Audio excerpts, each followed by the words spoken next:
Jean-François Dupuis, photographe. Aujourd'hui, à la chronicographie, on va faire de la photographie d'action. La photographie d'action, c'est quoi? C'est de figer le mouvement. C'est pour ça qu'aujourd'hui, je vais travailler à une vitesse à peu près entre 1/400e et 1/250e de seconde pour figer le mouvement. On est quand même chanceux aujourd'hui, c'est une journée ensoleillée. Évidemment, mon appareil, je vais le mettre à 400 ISO, ce qui est en masse pour figer le mouvement. Pour ça, on va prendre deux jeunes qui font ce qu'on appelle du parcours. On va les suivre dans différents spots dans la ville. Aujourd'hui, on va travailler en fisheye. Le fisheye, c'est une lentille qui est très grande, qui couvre 180 degrés. On va faire des photographies d'ambiance on va utiliser des éléments d'architecture, de bouts de ciment, des choses comme ça. On va se promener dans différents coins de la ville. On va essayer de les suivre. On va faire de la photographie d'action. La photographie d'action, bien évidemment, ça va être de figer le mouvement. C'est des gens qui font des acrobaties dans les airs, donc on va essayer de figer ça dans les airs. Je ne travaillerai pas au flash pour déboucher, donc je vais vraiment travailler juste avec un boîtier et 7 focales. On va les laisser se présenter. Moi c'est Joe. Moi c'est Joe aussi. Moi je fais du parcours depuis 4 ans. Moi depuis 2 ans. Puis on pratique ça. C'est un sport qui mélange acrobatie, course, escalade. C'est un sport qui demande beaucoup de finesse, d'agilité. De concentration surtout. En fait, c'est un peu un sport mi-extrême, mi-normal. C'est l'art de se déplacer à la verticale ou dans des endroits où les gens normaux ne circulent pas. C'est aussi le moyen de passer d'un point A à un point B à une vitesse quasi extrême.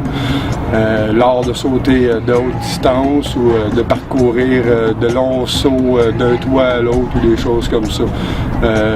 Mais comme on disait tantôt, c'est un sport qui demande de la finesse, une force musculaire et mentale aussi, puis surtout énormément de sécurité et de précaution, parce qu'à la hauteur à laquelle on pratique ce sport-là, les chutes sont souvent assez mal.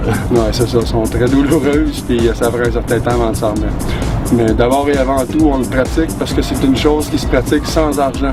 Vous avez besoin d'une paire de souliers, une paire de pantalons, si vous êtes des gars, un chandail. C'est comme un sport comme les bicycles, ça te prend le vélo, le casque, l'équipement de sécurité, ça monte. Ça coûte rien, ça se pratique partout. On peut pratiquer ça dans les parcs, comme là présentement, on est dans une cour de palais de justice, puis je vous le dis, suivez-nous, vous allez trouver ça vraiment cool.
Conclusion, faire de la photographie de sport, c'est pas évident. Il faut anticiper le mouvement. Ce que j'ai trouvé difficile, c'est vraiment de ne pas toujours être à la bonne place au bon moment, surtout que c'est des acrobaties. Ça a été un facteur de difficulté. On a aussi perdu un des deux traceurs. Le parcours, c'est pas comme le golf, c'est un petit peu plus risqué. On risque de se fouler quelque chose, et ça a été le cas. La photographie de sport, c'est pas quelque chose que je fais souvent, donc je suis sorti de ma zone de confort. J'ai quand même aimé beaucoup l'expérience. C'est quand même intéressant. On se voit à la prochaine chronicographie. Salut!